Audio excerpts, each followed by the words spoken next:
And good Monday afternoon. Thank you so much for joining us today. It is ice cold outside, and I hope you are staying warm. We are very warm here at the studios at WMOQ in Good Hope, joined by my good buddy, Mitch Swan. For many of you that know, Mitch is retired as a colonel from the United States Marine Corps and had firsthand experience shaping U.S. policy at the highest level for nearly 7 years. Mitch, thank you for joining us today, sir. Thank you, Mark. We got a lot of stuff to dig through, but first off, I got to watch my favorite football game of the year. It is the number one football game for me, Army-Navy. What a blast. 100%. Squeaky finish. Huh? Yeah, right? 17-16. It's so funny, too, because no matter who's having a great season, like Navy was having one of their best seasons ever this year, and Army was kind of 6-5, it's always a tight game.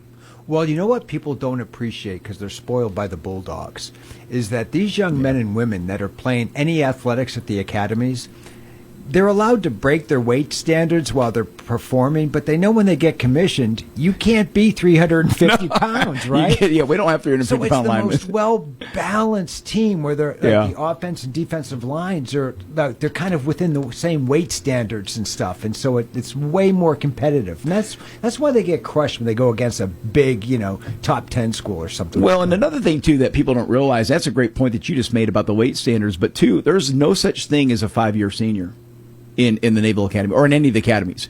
When you go into the academies, whether it's the Air Force, West Point, Naval Academy, you're in for 4 years, and that's it. You don't if you slacked off a little bit, you don't get that extra year. I think they'll give you some summer school if you need it. They'll tune you up. That's right. You're graduating 4 years. So that's one thing. And then, of course, they don't have nearly the level of practice dedication to the sports that the other teams have.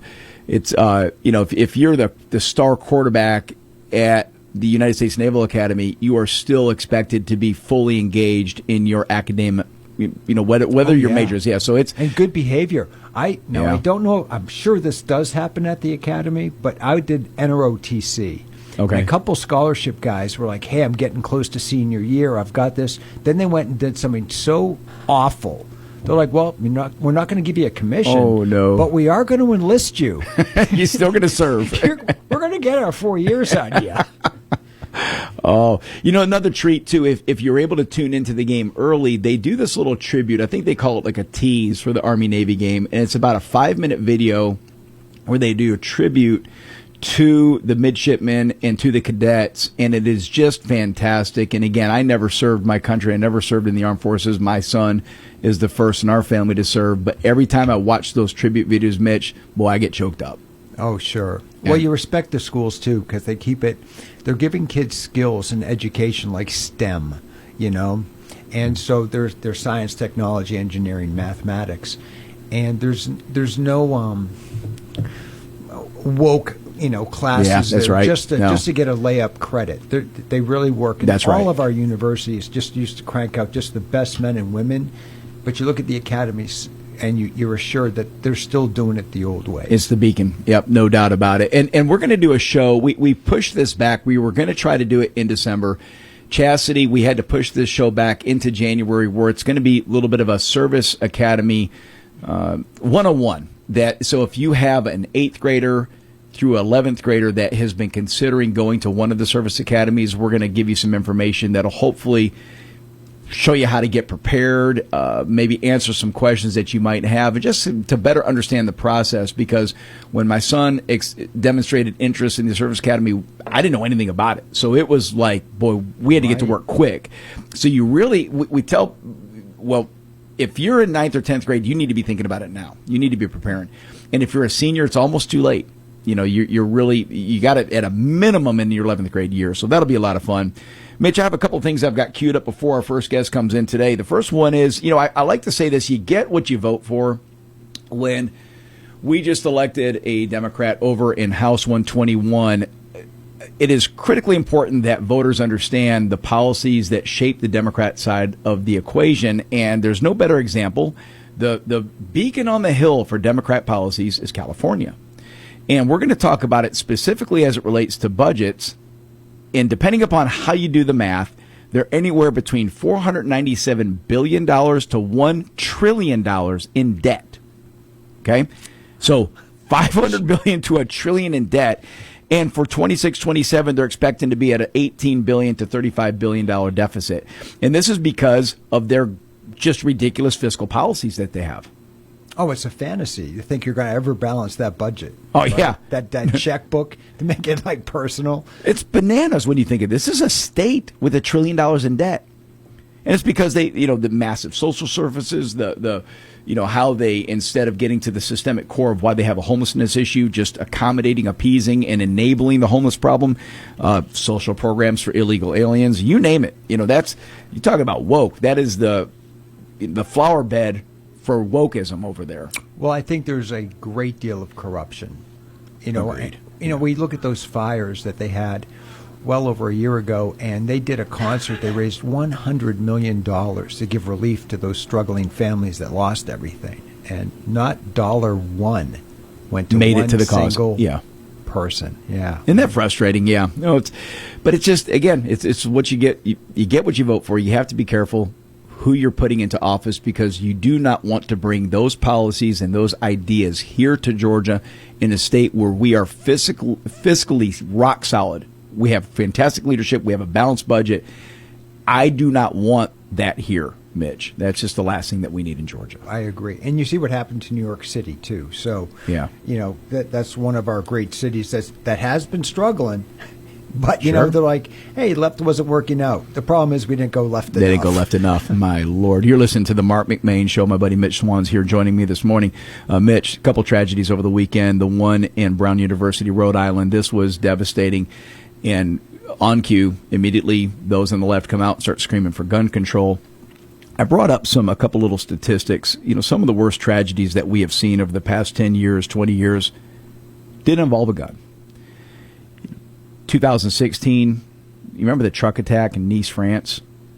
86 people died. Yeah. Not one gun involved. 2017 in Spain, this was another vehicle ramming, 16 deaths. You remember the Tokyo subway attack in 95? I forgot about that one. That was a chemical weapon, 14 deaths there. What a brutal. And, of course, 9/11. Yeah. Not one. There's box cutters, not one gun. And so I think it's just interesting how the left immediately goes to guns, where they want to take guns away from citizens like you and I, when we have nothing but the best intentions, but they want to punish us, and they constantly go back and blame the guns instead of blaming the mental health crisis that we have in our country, because it's proven over and over again, when you have illness and you have people intent on causing destruction, they're going to do it. And we have to be able to protect ourselves. And what I also find interesting, I did a little digging. If you were to go back and look at alcohol-related deaths in the United States annually, 178,000 people died, I think it was last year, maybe it was 2023, related to alcoholism. I don't hear anybody on the left screaming about getting rid of beer. Oh, sure. Yeah. I don't hear them screaming about getting rid of whiskey. I know you appreciate a nice whiskey every now and then. But that's true. Let's talk about homicides compared to DUI deaths. They're almost comparable. So you have almost as many people die because of DUI deaths and homicides with a gun. These are gun homicides in the United States. And so it's just, it's become more of a political hot topic for them. It's almost like they're laying in the weeds waiting to pounce. And I'm just tired of it. There's other things at play that we have to address in this nation versus the assault on the Second Amendment, which is just relentless by the left.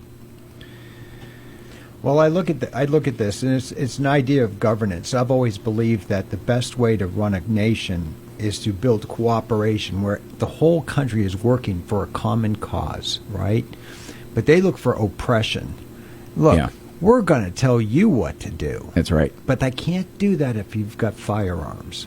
Mitch, think of this. If you were to go down to Mexico, having a gun in Mexico is probably one of the most difficult things you can, as a citizen, right? And just totally regulated to where you're allowed maybe a minuscule hunting rifle, and then they ration your ammunition. By no means is it something that you could truly use to defend yourself. And it is complicated. Yet the cartels, armed to the teeth.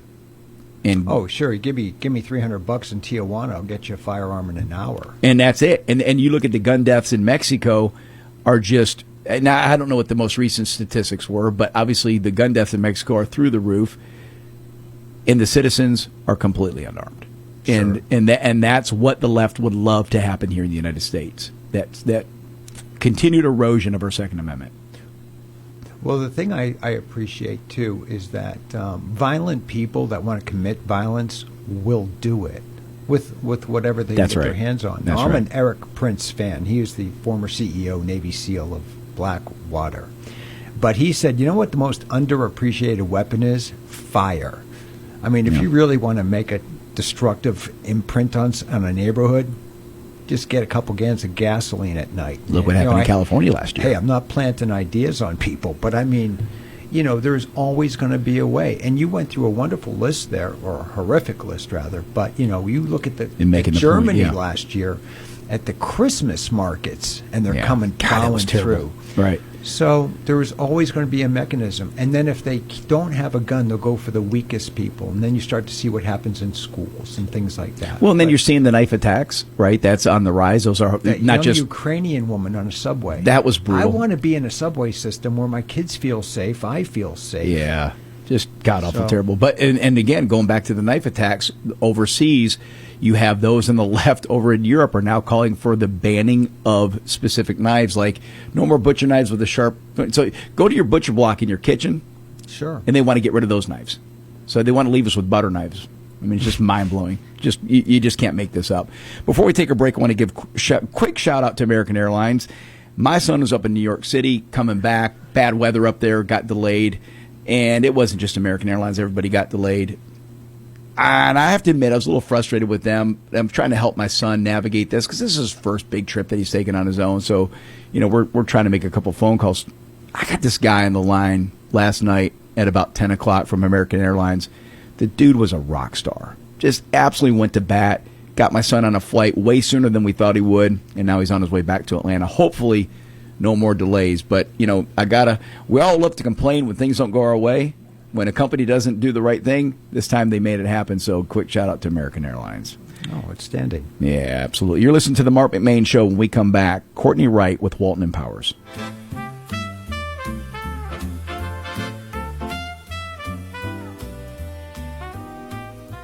Here's Evan Youngblood for Youngblood Tractor in Madison. Did you know Youngblood Tractor is much more than just tractors? Sure, we have the biggest selection of Massey Ferguson tractors around and all the attachments you could ever need. But did you know we also carry the Kawasaki side-by-side lineup like the legendary Kawasaki Mule, Terex, and Ridge? That's Kawasaki's new cab model with heat and AC. Youngblood Tractor also carries the complete Spartan zero-turn mower lineup from residential to commercial zero-turn mowers. Combine that with our massive trailer inventory of equipment, dump, enclosed, and utility trailers, you can always build a winning combination in Youngblood Tractor right here in Madison. We also feature a full parts and service department to help maintain your equipment for years to come. Whether you're a full-time farmer, hunter, or property owner looking to maintain your land, Youngblood Tractor is here to make your next outdoor project a success. Call us today at 706-342-2242 or stop by and see us at 1600 Athens Highway in Madison or shop us 24 hours a day at youngbloodtractor.com. Looking for that perfect piece of jewelry designed just for you? At P&A Jewelers, family owned since 1976, we've been helping our customers shine for nearly 50 years. Now proudly run by second-generation brother and sister team, we specialize in custom jewelry design, expert repair work, and fine jewelry for every occasion. Visit P&A Jewelers, where family tradition sparkles. Located in Loganville beside Quick Trip, or online at shoppajewelers.com. Follow us on Facebook to see what's new. Are you considering selling your house or land, or perhaps find your dream home? Call Stacy McCullers, your trusted real estate expert. With 12 years of experience and a lifelong connection to Walton County, Stacy is here to help you every step of the way. Whether you're buying or selling, she's available anytime to make your real estate journey smooth and successful. Don't wait. Call today, 678-859-6336. A member of Malcolm & Malcolm Realty Professionals. Stacy McCullers, your realtor for life. Make sure your diesel is ready for every season by stopping in at Leadfoot Diesel. Their technicians have many years of combined experience to keep your Cummins, Power Stroke, and Duramax running the way it should. Plus, they can improve fuel mileage, perform upgrades, AC repair, and they offer tires, wheels, lift kits, and more. Diesel owners from all over the country trust Leadfoot Diesel, 320 Mayfield Drive in Monroe. Stop in or go to leadfootdiesel.com.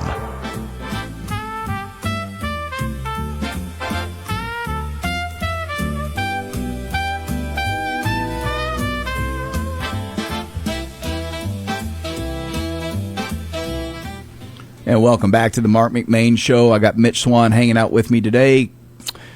Chastity, you're doing a killer job over there. Sometimes, if I don't mention you, Chastity, nudge me every now and then because the show doesn't go on if you're not here. You're so nice. If you're not on the boards pushing those buttons, then we're just dead air. Our first guest today is a young lady, Courtney Wright. She's with Walton Empowers. Courtney, thank you for joining us today. Thank you for having me. Courtney, I wanted to start off with having you tell our listeners a little bit about your journey, and then what we'll do is we'll graduate to Walton Empowers and what they do, what you all do there for your services, and what your mission is. Absolutely. So I'll just jump right in. My name is Courtney Wright, and I'm a woman in long-term recovery, and I've been in recovery for over 15 years. I'm going to just kind of go into my story. I was born here in Monroe, was raised here my whole life. My parents, both of my parents, were addicted to drugs and alcohol when I was a young girl. And so my grandparents willingly came in and took custody of my siblings. And I have an older brother and an older sister. And my parents were just in and out of our lives as young children due to their addiction. And so it just made me question a lot of things, like, you know, why they didn't love us, why they wasn't coming home. It's tough. Yeah. And so as a young girl, I internalized those feelings of just loneliness and feeling unloved. And I think the first time I tried anything to change the way I felt, I was 6 years old. I snuck and got a cigarette out of my parents' ashtray. And by 12 years old, I was in middle school over at Carver, and was kind of had started dating by then, and and had came home from school and had my boyfriend broke up with me. I was crying. I thought my life was over. Oh yeah. My mother was outside smoking a joint, and she handed it to me and, you know, said, "Smoke this." Not the best advice, right? Right, Yeah, not the best mercy. advice. And it wasn't like I didn't become addicted right away, but it was the message that it sent to me. That as a young introduction. girl. Right. If I didn't like the way I felt, that I could take something to change it. Yeah. And so that kind of started my journey through addiction. And so I started smoking weed and eventually, you know, most drugs I had tried. My parents were pretty much either passed out all day they took prescription medication, so just abused prescription medication, would be passed out all day, or just sick and withdrawing all day. And so you never had that quality interaction with your parents then? No, never had that, and didn't really. I think that's why it's so important now that I've created a space that individuals can come and find support and not feel judged and not feel ashamed of where they've been. Because sometimes some of those circumstances are out of our control as young kids. Sure, yeah. I didn't. When you think about how the table was being set for you, Courtney, at that age, that is almost impossible for you to avoid what you went through then. I mean, that is just, and for you to have made that step, at what point did you make the decision to say, hey, I'm breaking out of this habit? You know, how did that come about? So, it was exactly what I was about to get into. Yeah. A guy used to come over and sell my mom marijuana, and we started riding around dating. Eventually, I got pregnant at 16 years old, and 3 days before my 17th birthday, I had an amazing redheaded little boy. Oh, my goodness. And that still wasn't enough. My addiction, physical abuse in the relationship had gotten really bad, so my addiction had really escalated. And on September 10th, 2008, my husband and I were partying. My son was 2 years old. He was at his grandma's that night. We went to bed, and I woke up the next morning, and he was dead in the bed beside me from a drug overdose, accidental drug overdose. Wow, and so my mom was there that night. She had actually got sent to the hospital because she had taken a lot of pills, and they thought that maybe she was going to OD, and so they sent her to a psychiatric hospital, and they sent her home with more medicine than she had before she went. And I arranged for her to come over because I knew, you know, she'd give it to us. Yeah, yeah. That was the outcome. And so, and that's when I really think, you know, DFAC stepped in and removed my son. I went into treatment. I was able to get clean. Stayed clean for almost a year. And on Thanksgiving, no, I relapsed. I went back into treatment. And then on Thanksgiving Day, I started working at Great Oaks, a nursing home here in town. Mm-hmm. And on Thanksgiving Day, 2010, I had a year and a half clean. My dad died from a drug overdose. Mercy, Courtney. Yes. So, you know, I it's just addiction has taken a lot for me and my family. It's been devastating. It's been devastating. Just absolutely devastating. It's been absolutely devastating. And I knew that it was up to me to make sure that I changed that for my son. It is devastating as the beginning, the foundation of your life is. I love the direction this is going because I see who you are sitting in front of me, and I can't even imagine who this girl was that you're talking about. Right. And so, you can see how God has had His hand in being there for you in lifting you from this despair. You're listening to the Marc McMain Show. Our guest is Courtney Wright. She's with Walton Empowers, and she's sharing a very visceral, real story of addiction and recovery. And Mitch, if there's something on your mind, you jump in at any time because I don't want to leave you out of the conversation. I'm just so proud of you because 15 years sober, that's remarkable. Amen. There's a lot of people that can go and talk to people and tell them all the, hey, this is bad for you, this is bad for you, but never having dealt with addiction, right. you carry no right. street cred, you know? Right. And I think one of the things that I had heard once, and you can tell me if this is true, but sometimes there'll be something on the street that is so potent that people have OD'd, and people that are users are like, where can I get some of that? That sounds like the best stuff. Right. You know, that's where you want to go. That's like the wild turkey, right. you know, 120 proof of drugs, and it's right. almost so destructive. And so when I hear your story and this wake that your family has created like a ship, this wake of tragedy, but you've changed direction, and you have a wake of success bringing others to sobriety. That's what you do. Think of that. Yeah, and that's remarkable. While raising a child. Yeah. Do you still have just the one child? I have he's 19 years old now, nice. And I have a 3-year-old. Okay, spread them out a little bit. You got bookends there, right? And it has been the most amazing journey. I'm so glad God yeah. gave me another opportunity to. Boy or girl? Boy. All right. Boy. Yeah. Right. That's I have my fantastic. 2 nieces. I have a 14-year-old and an 8-year-old niece that yeah. I've kind of raised for the majority of their life. They live with me now with their mom, so I got my girls there, I think. Can I ask, what are the ages of the people that go through your program? Are they mostly young, or are they right out to like my age? All ages. I mean, we serve 18 and older.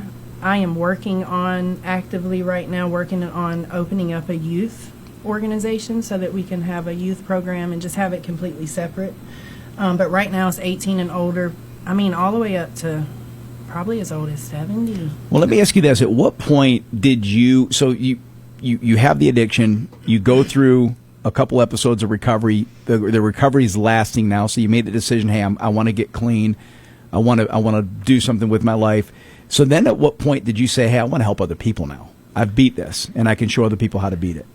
You know, so when I got into recovery, I was giving back, going to Narcotics Anonymous, going to meetings, and I went to a conference, Children and Youth Conference in Washington, D.C., and I went to a workshop, and this mother and her daughter had just graduated, both with their social work degree, and they had opened up a center in the town that they lived in. And okay. I just remember saying, man, I want to open something like that. You want to be a part of that. I want to be a part. Yeah. I want to do something like that. And so recovery community organizations were kind of becoming a thing. And so I ended up connecting with someone on the state level and telling them what I wanted to do. And they said, send me a proposal and I'll fund it. And I said, okay. You know, Mitch, it's interesting, too, because you think about the path that she's taken, and that's one thing, right, to get out, to recover. That's A. But then to have the fortitude and the willingness to get back into the trenches and help others. Well, I want to ask about the pathway for some of your clients, the people you serve. traditionally in my mind, right, people go off to like, hey, this is really, really bad, and we're going to send you away in lockdown for 30 days at a recovery center, And I don't know if your program does that, or are you more inclined to get those people after the 30 days to try and keep that encouragement and maintenance of sobriety? So we do both, and I would say every individual that comes through our door literally really receives individualized care. It is based on their circumstances, what they've been through, what they want, where they want to go, and so we figure that out. Some people, for me, like I needed to go to treatment somewhere and get away because everybody in my family was using. My brother was still using, my sister. There's no safe zone within the family at all. Safe zone, so I needed to go. But for some people, they do have a good, strong support system at home, and they're not living around people who are using drugs and alcohol, and so they just need that extra support. And so our center, we don't house anyone. We're just an outpatient center. We have a food pantry, a clothing closet. Individuals can come in. We have about 7 different peer coaches, so they'll meet with one of them, like I said, and kind of explain what's going on. And some people, if they do need to go to treatment, we will help them get into treatment, find a treatment. We have grants that will pay entry fees into the treatment program. But ours is more just an outpatient center where people can come and connect and get, food, clothing, just that individualized extra support. Transportation. I love we that. have 2 vehicles. We provide transportation. Now, do you network with some of the local areas, like, for instance, Twin Lakes? Yes, down there? absolutely. Yes, Yeah. we do a lot of stuff with Twin Lakes. We have a few different programs, and I don't know if are we going into that right now? Yep. Well, we'll do it in the second segment. Yeah. I have we'll one last question. Well, is faith important in any of this treatment? Absolutely, Right? Because yes. even like Yes. AA has kind of stepped back from being too godly, I guess, with their 12 steps. I've heard that. Yeah. It's kind of like the Boy Scouts. Well, we were really Christian before, but now we're just kind of... And I firmly believe that if you are going to successfully administer a program like this, that you have to substitute what you're getting rid of with something good. Right. And it has to be substituted with faith, with Christ. And I will say this. So there's many pathways to recovery. Some people choose to get on medication. Some people choose to work out and do as fitness as their recovery. Some people choose church and faith as their recovery. I will say for me, over the last 15 years, it's changed. Like in the beginning, I went to meetings and had a strong support system there, and that was great. But eventually, my life got busy, and I opened up the recovery center, and now it's faith. Like I tried different things. I went to therapy. I've groups and sponsors, and I just felt like something was still missing. Yeah. And when I finally sought out my relationship with God, my life has been absolutely... Because that's the only thing that's lasting. Right. That's And it. I think it's that development of self-worth. Like, I'm better and I am actually precious. When we ask people to be holy, some people are like, oh, you want me to be goody-goody. That's not what the word means. Holy means set aside for sacred use. And so when you realize you have purpose, it is That's sacred, right. you were divinely chosen to be here. That's right. Yeah. And then you turn it around and do what you're doing. That's wonderful. People used to ask in meetings, like, or used to say, I know God's will for me. And I used to sit there and think, like, God, how do they know God's will for them? I truly feel like I'm walking in God's will for I can see it. I can see it. Now. Yeah. And I would think in addiction, we've all been through difficult times. But for me, when you're doing something wrong, you intuitively know maybe God doesn't have will for me, but then you're also like, this ain't what God wants for me. Yep, So right. You're listening to the Marc McMain Show. My co-host today is Mitch Swan. When we come back, more with Courtney Wright of Walton Empowers.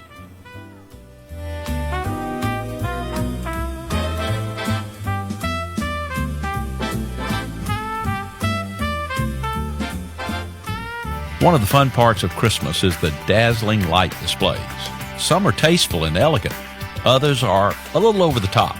Whether gaudy or gorgeous, it's hard to imagine Christmas without lights. Yet very few realize why light is so important at Christmas. Man is naturally drawn to spiritual darkness. The Bible says light has come into the world, but people love darkness instead of the light. Here's the hard truth.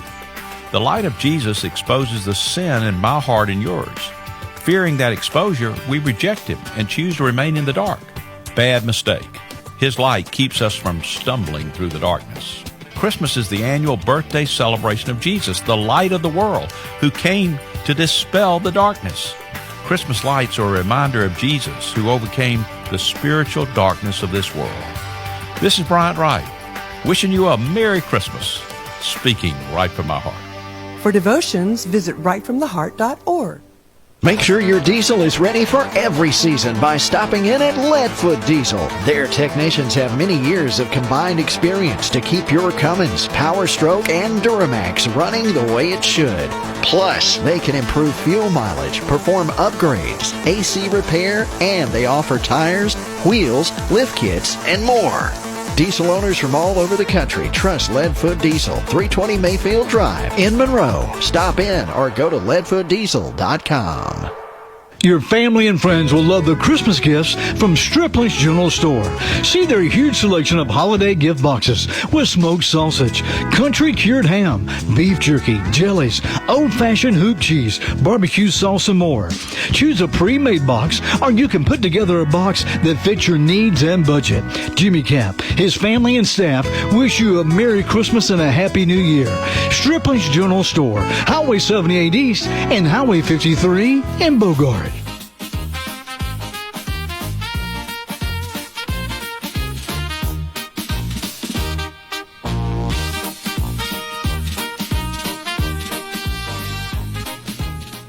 That is some no-joke Santa Claus bumper music right there.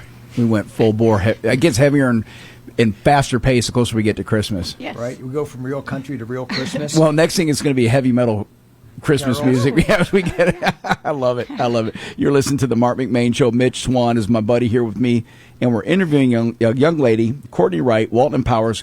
Courtney, by the way, again, fantastic. We're learning so much, and we're so impressed with what you have, not just what you've gone through, but what you're doing.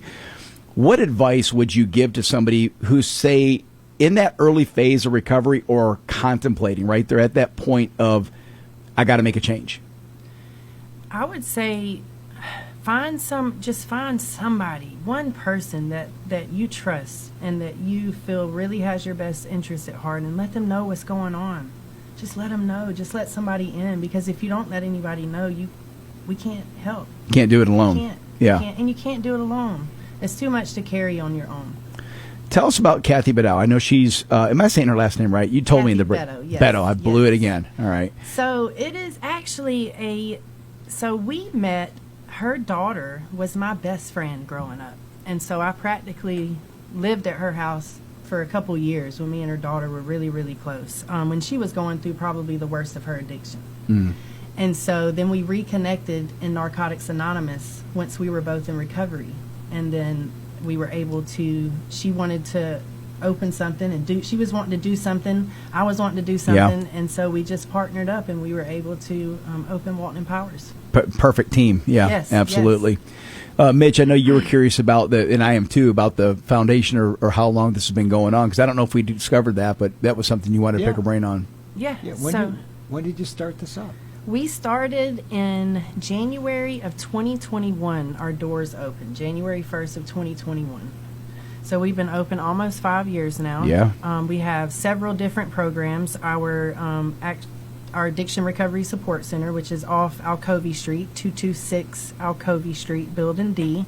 You can walk in there. You can meet with one of our peer coaches and just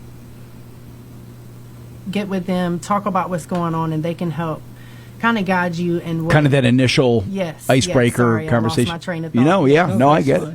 I do that daily, hourly. My question, and I'm not putting you on the spot, but you were so honest about how your mom passed you a joint at a young age. Mm-hmm. How do you feel about the legalization of marijuana? So, I know individuals who have their low THC card through the state and actually use that as a form of medication. Okay. I think in those circumstances, if it's under a doctor's care, and, I don't know that I would agree with the legalization of it. We look at California, as Mark's talking about their budget, and then people are like, hey, how did you vote for that? I don't know. You got marijuana dispensaries all through your town. Happy you're all baked out. They were high when they went to the polls. Sounds good to me. Right. You know? Oh, no, but it's a problem. And the reason, what I love about you is you bring a national problem, right, to a local community, and you bring a solution. Right. Because, you know, I can mock and I do, the legalization of pot.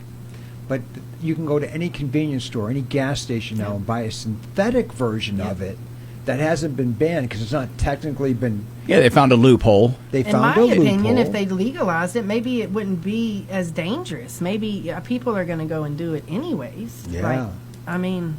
I know. I think proof I of concept is that, again, you look at it was your gateway right. into this addiction with your mom passing you a joint, and that story has been replicated hundreds and thousands of times where that was the entry level point. So again, put me on the record, I'm against it. I'm against the legalization of marijuana. Yeah. But I understand everyone has, and especially when you talk about the medicinal side, I have friends that have issues and right. there's benefits to that. So I'm not here to debate those elements, but I think when you look at that is typically step number one in that path of addiction is marijuana. Rare is it that somebody goes, hey, they're 100% clean, and they go right to the hard stuff, right? Well, I think when we talk about the change of our culture, becoming less civilized, more violent, all this stuff, but going back to your initial point, like, Mitch, why did they always want to take our guns? It's odd that our country, when you and I were growing up, like, none of us would touch pot, but we all had a gun. That's now right. Okay, you know what? We're going to make a switch. I'm going to give you the pot. Take your gun. What take your gun? That'll make us better. You're listening to the Marc McMain Show. Our guest is Courtney Wright. She's with Walton Empowers. Courtney, let's talk about peer support. So somebody comes in and they make that initial contact with you guys. They've identified that they have an issue, but they need more than that. It's if you can find somebody. We referenced this in the first segment. If you can find somebody that is maybe, whether they're a family member or a friend, and I think you said somebody who's got your back, somebody you can trust. How important is that peer support? That is so important. Finding somebody that doesn't judge you, where you don't feel ashamed, you can just you build that rapport. We build that rapport with them, share a little bit of our story so that they can kind of let their guard down a little bit and see that we're no different than them. We're not any better, any worse. And I think that is the value of peer support. Peer support is literally walking alongside an individual while they find their path to recovery. Yeah, because Walton Empowers can only do so much. It's not in-facility care, right? I think you described it as outpatient. Mm-hmm. Is that how the term you use? So that means they come there for a certain period of time. They go home. Well, it's the other 23 hours in the day that they need that person to help them. And ideally, it's a family member or somebody that loves them. And, again, it sounds to me like in your journey, you had limited options. Yeah. I mean, because mom and dad were struggling. And so, I didn't have anywhere to go. And when I first got into recovery, I remember sitting in my grandma's car and just listening to music all day.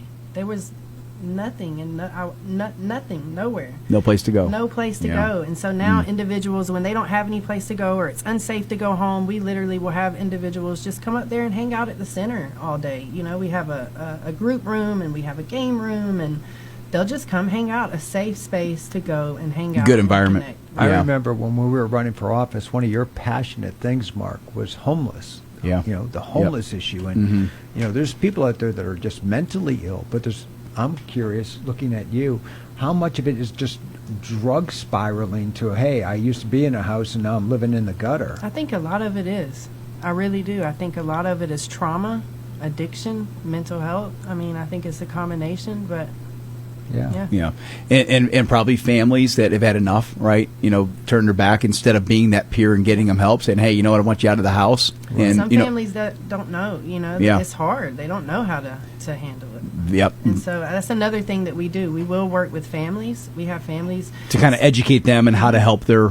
Yes. Yeah. And so we have the Addiction Recovery Support Center. We also have a grant with DFACS where they will send referrals over for parents who have open DFACS cases related to substance use challenges. So we're able to help them work through their case plans and reunify with their children. We have a new program. Our Community Connections program is at Piedmont Walton. So individuals coming into the emergency room from an overdose, an accidental overdose, or any substance use related issue, they will submit a referral over and we'll respond and kind of connect with them and just help. So you're getting some grants, and I think you just got one from the Rotary Club here in Monroe. We did. And that's wonderful. Now there's going to be people listening to the show going, hey, I went through that with a family member. It is a real thing. And what could they do to help you? Do you look for donations, not just cash, but is there? We do. We look for, of course, cash donations, but clothes, food, time. A lot of times people can offer so much with their talent and their time versus volunteer opportunities, their monetary. So I never just ask for monetary donations. So there's a lot of ways to get involved. There's a lot of ways to give back. Please reach out, connect with me, and I can share all about that. Now, if they didn't write down the address because they were listening to the show and they're like, I don't have a pen and paper, how could they find you online? You can go to waltonandpowers.org, and that is our website. We're actually about to have a new one launch, so just give us a little time on that, but it'll be the same. You can also find us on Facebook at Walton and Powers Addiction Recovery Support Center. Mitch, you had asked a question earlier in the break, and again, not to put you on the spot, but I thought it was spot on. Any success stories that you can share that, obviously you may not have long term, you've only been doing this for 5 years, but some beacons of hope for people that have gone through this. We definitely do. We also have a reentry program with the jail, so we help individuals when they get incarcerated. We'll get an acceptance letter for them to go into treatment instead of incarceration, and we received a letter from a lady that went to treatment, and she was back reunified with her child, and she sent us a letter to tell us just thank you. What a blessing. Everything. Right. Those moments like that are just, it makes it worthwhile, because sometimes we don't get to see the end result. We help a lot of people on a daily basis, and we hope that they go off and they do great. We don't know if that's always the case. So when they come back and stay connected to us and let us know how great they're doing, it's amazing. Yeah, that's wind in the sails. Oh, sure. Yeah, it's even like knee surgery recovery. You're not going to be sprinting at the end of the week, but every little bit. So you've got people that are well down the road, not 100%, but they're 75, 80, 90 getting there. That's right. Just keep driving forward. I love it. The biggest thing, the journey never ends. It's never an end point. Always seek connection and support, and stay connected to individuals, and talk about what you're going through, and share your successes and share your failures.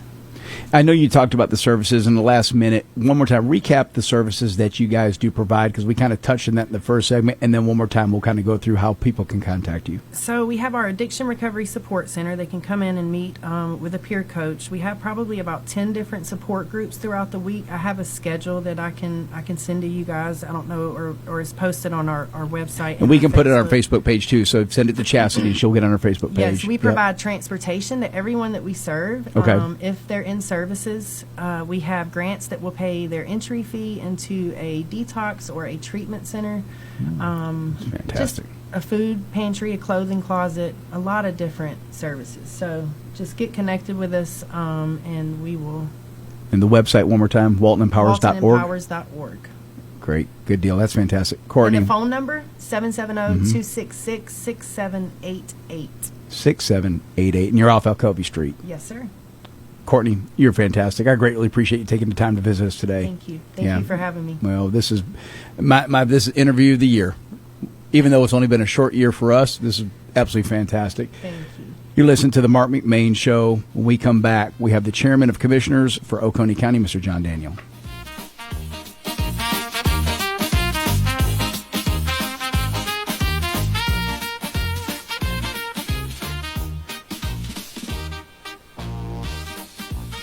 Folks, are you tired of the hustle and bustle of the malls? Remember as a kid when you would go to the store with your grandparents and pick out your favorite candy? Come to Patrick's in Covington for an old-fashioned Christmas that will take you back to those times. They have the largest selection of old-time candy in the area. Favorites include orange slices, pralines, coconut macaroons, chocolate-covered peanuts, and peanut clusters. Patrick's also has fresh whole shelled pecans as well as glazed, bourbon, cinnamon, roasted, salted, chocolate-covered, and other flavors. If you want a gift you know your family will love, choose from their fresh fruit basket or a gift basket of home-style preserves, chow-chow, candy, and other goodies. Don't see exactly what you want? Gather up the goodies you'd like from the large selection of candies, preserves, and pecans, and they'll make a custom gift just for you. Whether you want to relive these happy childhood memories or make new ones with your children and grandchildren, go to Patrick's for a Christmas that will take you back in time. Start your own family tradition at Patrick's, located on the Bypass in Covington, 770-786-3220.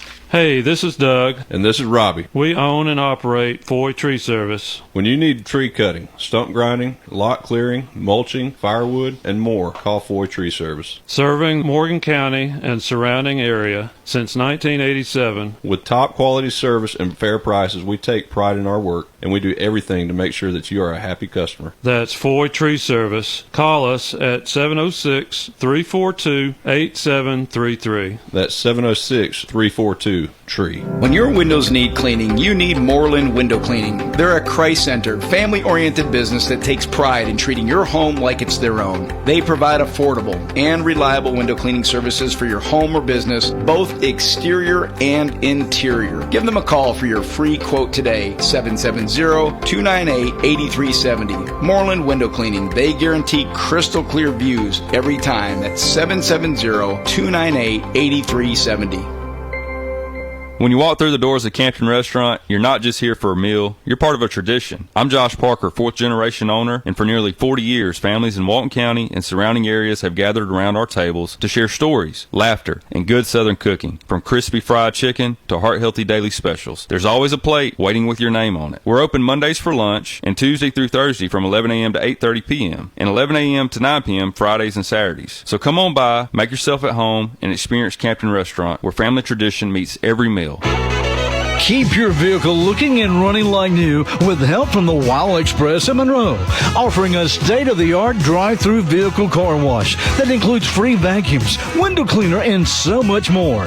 Be sure to check out their unlimited wash club that saves you money. Open 7 days a week at 911 North Broad Street in Monroe and their second location at 242 North Broad Street in Winder. To learn more, go to wowwashandlube.com.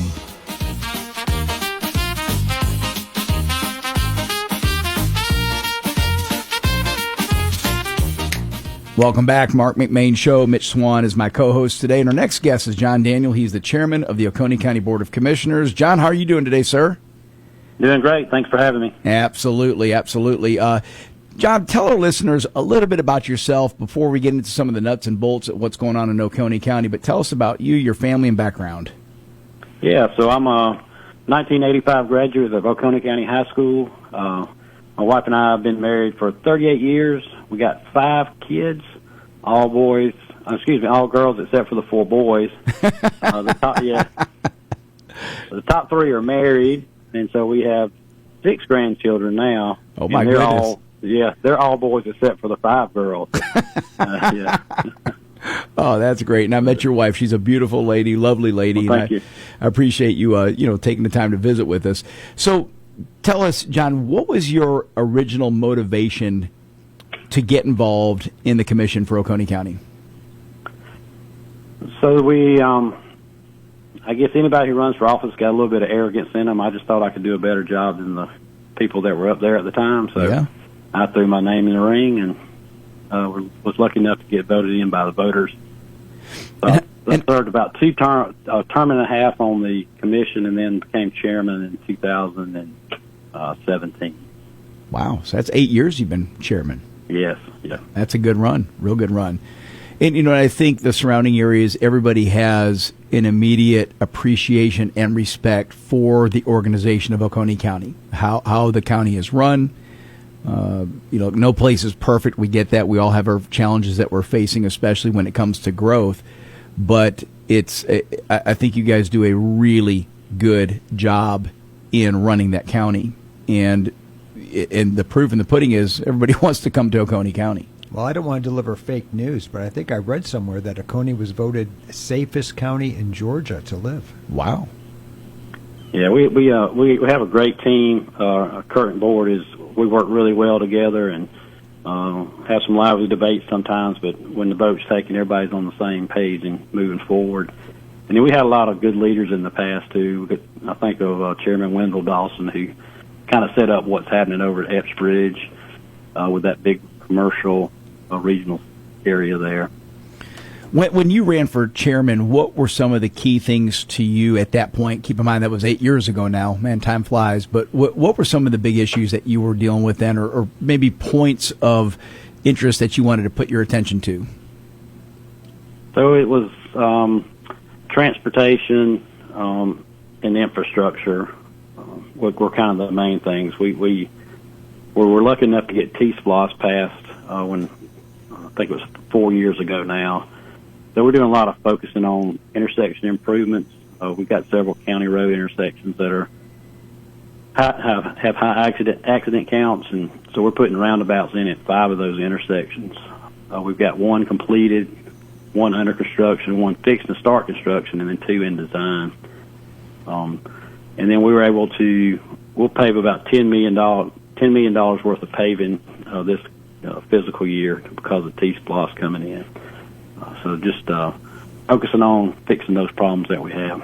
We're expanding our water and sewer as well. We're members of Upper Oconee Water Basin Authority as well as Hard Labor Creek, and so we got a good water supply for many, many years to come. And then just expanded or in the process of completing expansion of our wastewater treatment plant to 3 million gallons a day. Well, I know that area over by the new Costco is quite busy. Matter of fact, my wife and I will be out there tonight. We're going to do a little Christmas shopping at the Dick's and the Costco and whatnot that you got out there. And you're right, the traffic can be a little bit, burdensome at times. But I see the efforts that y'all are putting in that it's always being addressed. And it's interesting, too, the roundabouts. Same thing out here in Walton County. The roundabouts are just catching fire, and it's such a brilliant way to alleviate the 4-way stop traffic jams that used to take place. How come it took us this long to figure out the value of a roundabout? Dude, Mitch? I'm from Boston. We've been using those things for hundreds of years. They just made it down to Georgia like 5 years ago. It took about 6 months down here for the learning curve. Yeah. Everyone's like, I was here first. I'm racing through. Well, it's just always anything new. I guess my first interaction with a roundabout was out in California, and it was in a residential area. It's a very small roundabout, and I was not impressed. But as we started looking at trying to deal with some bad intersections, trying to meet warrants for a traffic light is very difficult. And then there's still a lot of accidents that occur at the red lights, and so we started investigating roundabouts, and the numbers are there. The accidents are reduced. Speed is slowed down for travelers through there. So just a lot of good benefits. You listen to the Marc McMain Show. Our guest is John Daniel. He's the chairman of the Oconee County Board of Commissioners. Chairman, what would you say is your leadership style? It's not easy getting everybody on the same page. You've got several commissioners that represent various areas of Oconee County, and obviously you have, kind of a game plan. It's not a monarchy. You've got to build a coalition. But how do you do that? What is your leadership style to be effective in getting everyone on the same page? Well, I just try to figure out what questions need to be asked. As you develop a relationship, you kind of know what commissioners are looking for what items a lot of times. A lot of times I miss that, too, and have to go back and try to figure it out.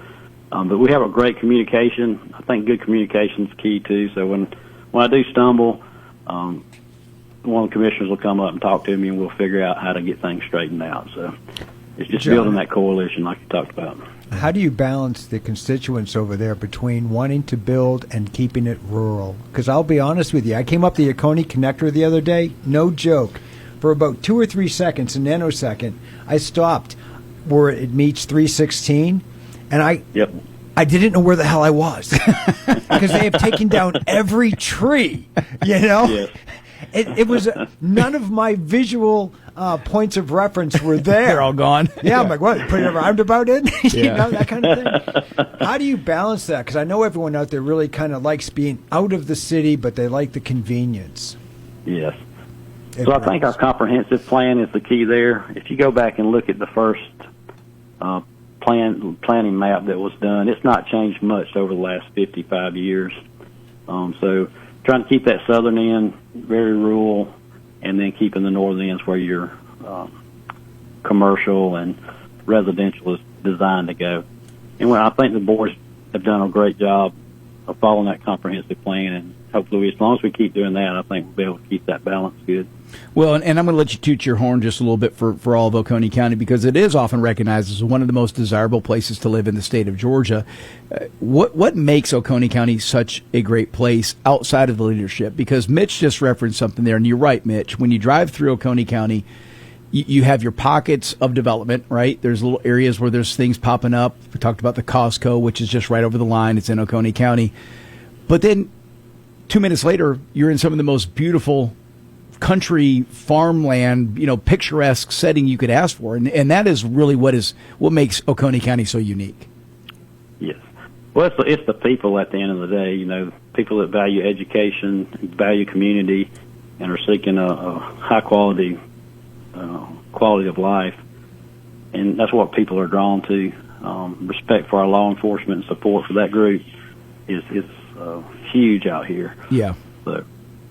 Yeah, it is. It makes a big deal. And we've had several of your school board members on our show, and you're right, everybody is passionate about what they do. We've had several of the commissioners on the show, and I think when you have that team of people who are willing to step up and serve, and look, let's be honest with you, sometimes these are not the most glamorous elected positions, because it doesn't take but a few things to go wrong as a commissioner or chairman, and 40% of the county wants your head on a stake. So it's very unforgiving. And so I applaud anybody who's willing to get involved in local politics, whether it's on the city council side or if it's on the county commission side or on the school board side, because those sometimes are thankless positions.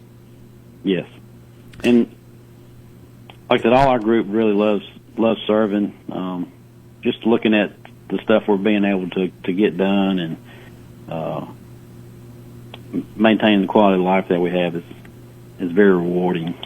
Yeah, no doubt. One more question for Chairman John Daniels. He's the chairman of the Oconee County Board of Commissioners. John Daniel, I'm sorry, I added an S to your name that you don't have. John, one final question. What do you think about the future of Oconee County? What excites you the most? And is there anything that's on the horizon that you want to accomplish in the upcoming year or two? Yeah, I think complete some of our infrastructure projects. We also have the Wendell and Betty Dawson Park. It's currently a land application system that we're decommissioning, and getting that park up and running is going to be an exciting time and a lot of challenges that we look forward to working through. So that park is going to be a regional draw as well. When is the ETA on completion of that park?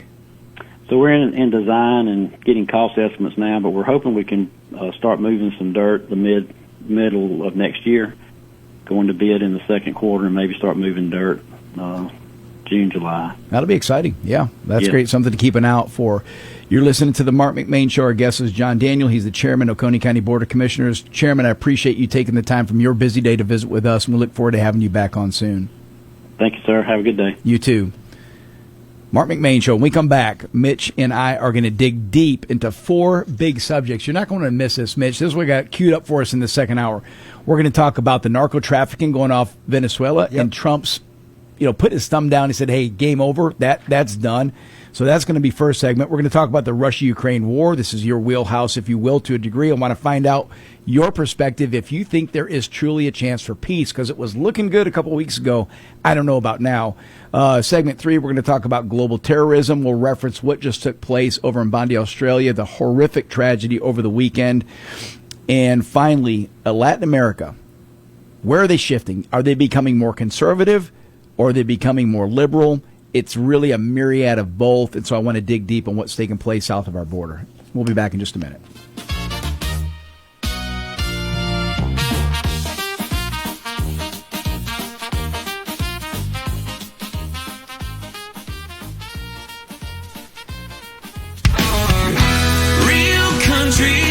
This is Q92.3 WMOQ FM, Bostwick, Monroe, Madison. Your home for real country. Roll-Off Systems of Statham, they're on a roll. They offer dumpsters in all sizes, trash compactors, porta potties, and new combo cans. Existing sites are new building sites. Trash and waste disposal, it's their business. Locally owned and operated. Call Roll-Off Systems today. 770-725-ROLL. That's 770-725-ROLL. Or go to rolloffsystems.com. Madison Flooring, located at 1167 Eatonton Road in Madison, is your full-service and professional installation center for all kinds of flooring, from tile, carpet, laminate, wood. They even do showers. They have granite and quartz countertops. All military, police, firefighters, and teachers ask for your discount. Madison Flooring is locally owned and operated. For knowledgeable and friendly service, call 706-431-5152. This Christmas, K&D Shoes and Conyers has got the perfect gifts for the man on your Christmas list. Check out their huge selection of rugged workwear to athletic footwear from Hoka. Help him step out in style, and a brand new pair of jeans from Marriott. Great for work or a night on the town. If boots are on the Christmas list, see their great selection of boots from Marriott, Georgia Boot, Rocky, Brunt, and more. Not sure what to buy? Then check out the gift cards. One size fits all. This Christmas, your one-stop shop for the man on your Christmas list is K&D Shoes. Open Monday through Saturday from 10 a.m. to 6 p.m. and on Sunday from 1 p.m. to 6 p.m. 2240 Dogwood Drive in Conyers. That's K&D Shoes in Conyers. To learn more, go to kndshoes.com. Merry Christmas from K&D Shoes.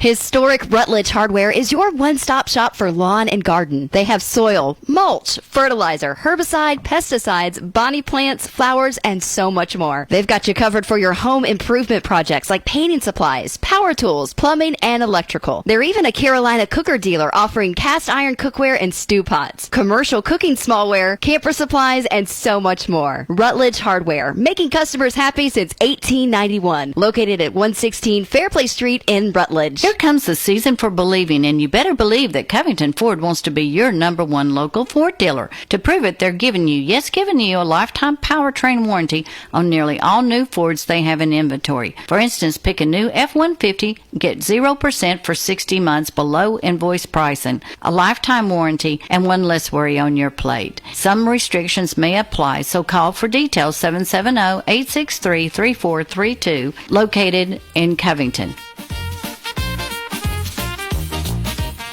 Welcome back, Marc McMain Show, joined by Mitch Swan, my buddy, retired colonel for the United States Marine Corps. Mitch, I can't wait. This is the whole reason I wanted to get you in, was the subjects we're about to talk in the next hour, the things that I have queued up for us. But before we do that, we were joking about California and the financial disaster. I think if we can convince Chairman John Daniel to move to California and run for governor, he could have that crap straightened out in one term or less. Seriously. You just look at some of the successes you can do within budget. Yeah. Everyone's chill. But, it's reflective of our country. We spend more on health care than any other country in the world, and we are literally the sickest nation in the world. But you think about it, when we just interviewed a guy, he's very level-headed. He's obviously got a great team. He's got other commissioners that are all singing from the same hymnal with fantastic law enforcement. And this is replicated throughout this entire area. It's not just Oconee. It's Walton. It's Morgan. It's Barrow counties. We've got fantastic leadership in all these different realms. Where are these people in California? Where's that common sense leadership in California? I think a lot of leaders and out there, you're competing with Hollywood and stuff. You want to leave your legacy so people are talking about you, and you do these grand things. If you stay in budget and let the people that work for you do their job and just get out of the office, things will work fine. But I think they have grandiose plans. Ooh, and grandiose budgets. So let's talk. When this episode came up about a week and a half ago, Mitch, about the two narco terrorists that survived the initial attack. Everybody's talking about this.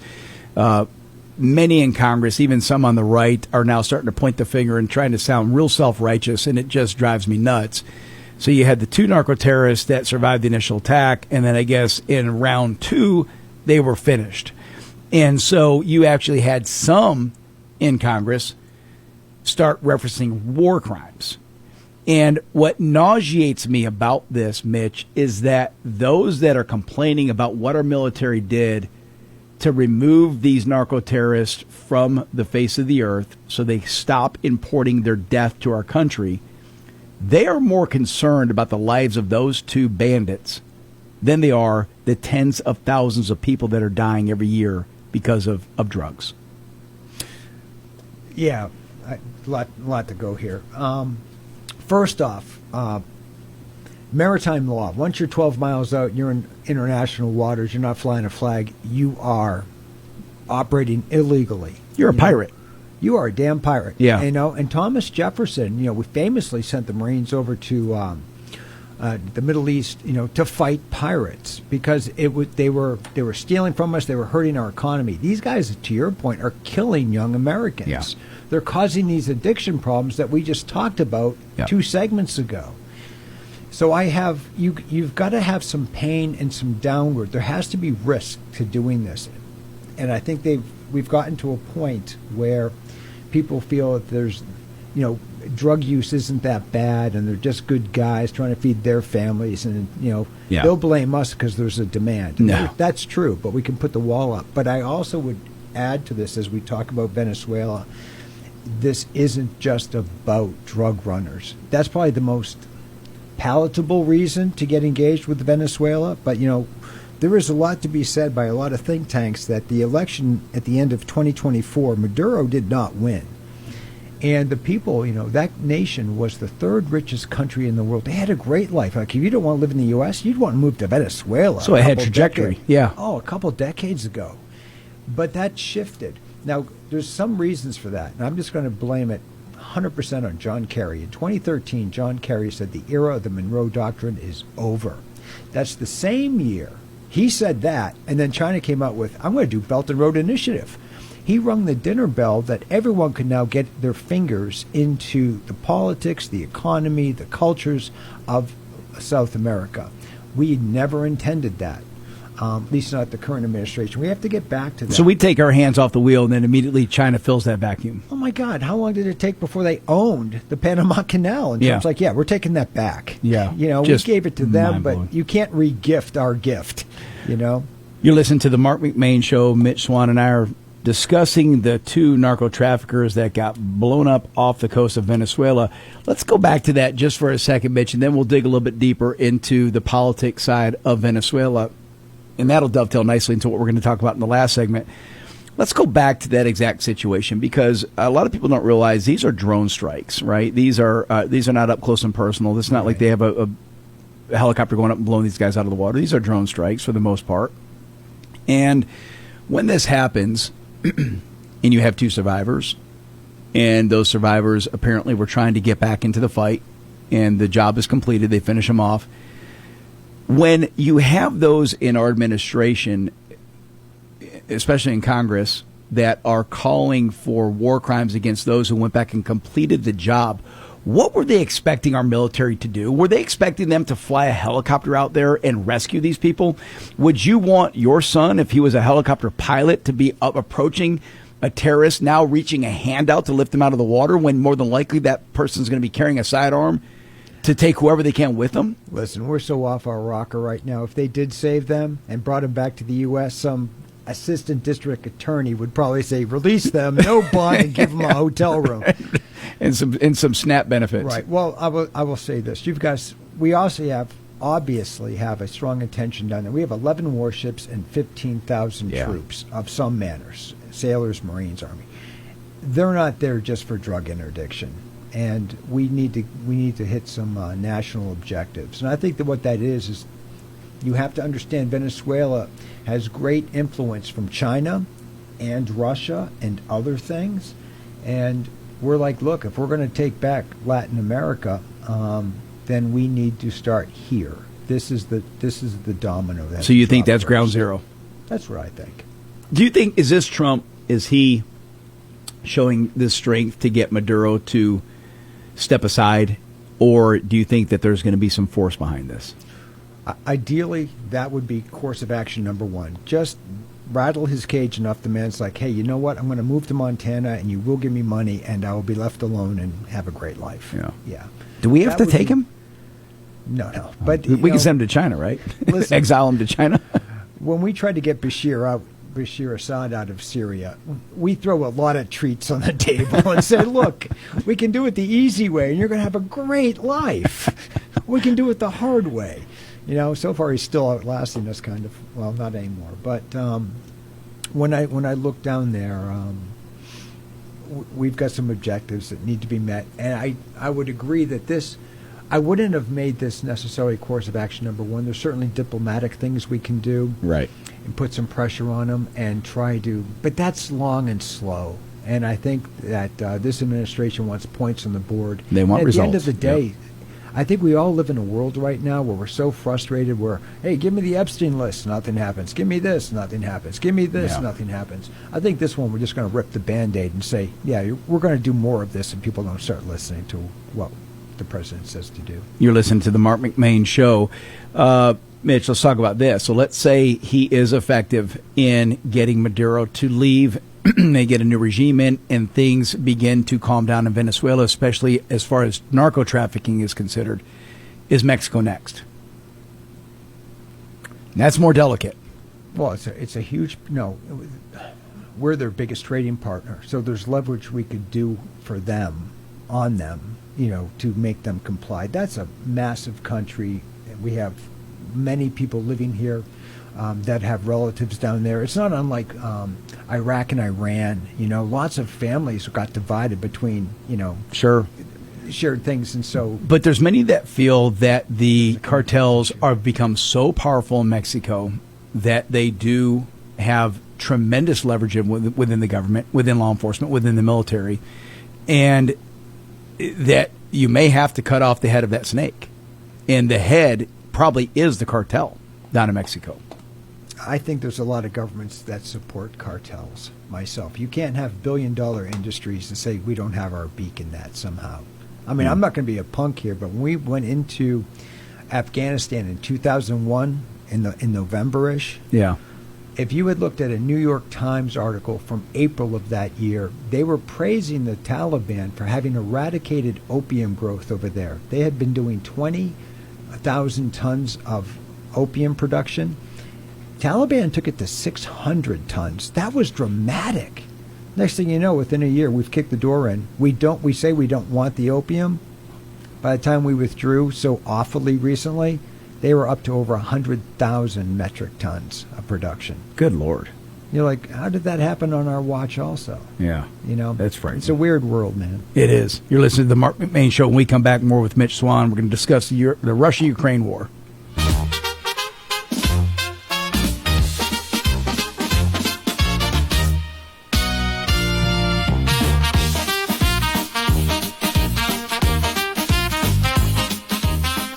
Looking for that perfect piece of jewelry designed just for you? At P&A Jewelers, family owned since 1976, we've been helping our customers shine for nearly 50 years. Now proudly run by second-generation brother and sister team, we specialize in custom jewelry design, expert repair work, and fine jewelry for every occasion. Visit P&A Jewelers, where family tradition sparkles. Located in Loganville beside Quick Trip, or online at shoppajewelers.com. Follow us on Facebook to see what's new.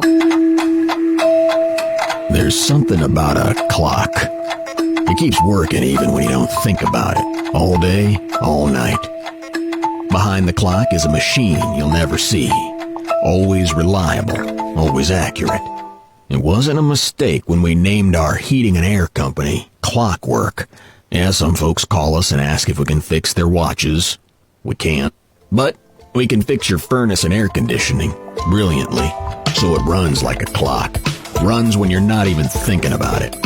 But there's something else about the clock in Clockwork Heating and Air Conditioning. We have mad respect for time. We make ourselves available on your time. We never waste your time. And we're at your house in a timely manner. This is what it means to work like clockwork. Clockwork Heating and Air Conditioning. Clockwork-air.com.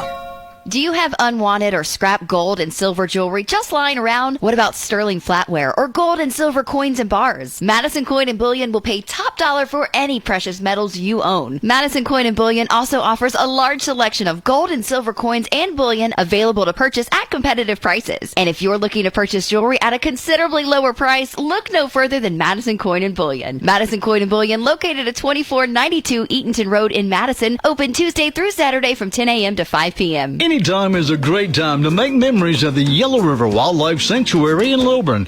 Close to home and fun for the entire family. Not only will you see wildlife up close, like bears, otters, bison, and more, you can enjoy a picnic lunch. There's gem mining and so much more. The Yellow River Wildlife Sanctuary, 4525 Highway 78 in Lilburn. Make plans to visit soon. To learn more, go to yellowriverwildlifesanctuary.com. Finding that missing shin guard, remembering whether it's a home or away game, getting the right kid to the right playing field on the right day. Why are simple things sometimes so complicated?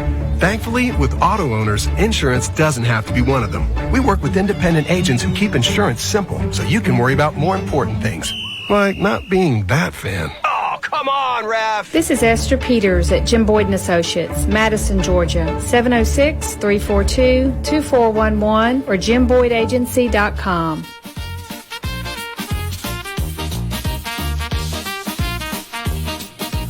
And welcome back to the Marc McMain Show, joined by Mitch Swan. We're discussing, we're going to try to solve all the world's problems in about an hour. I don't think we solved the Venezuela problem, so we're going to move on to Russia, Ukraine. Mitch, it looked like President Trump had something working about 2 weeks ago. I know when Trump was campaigning, he felt he'd have that war ended sooner than later, and it has turned out to be more complex than anyone had thought about. So where are we with this? It looked pretty good a couple weeks ago, but now it seems like we're miles apart. Well, I don't think we're miles apart. And first off, there will be peace there. It's just going to happen. You think it's sooner? Do you think within a year or what? It should have happened within the first 6 weeks of the conflict, because they literally had started signing a truce way back then.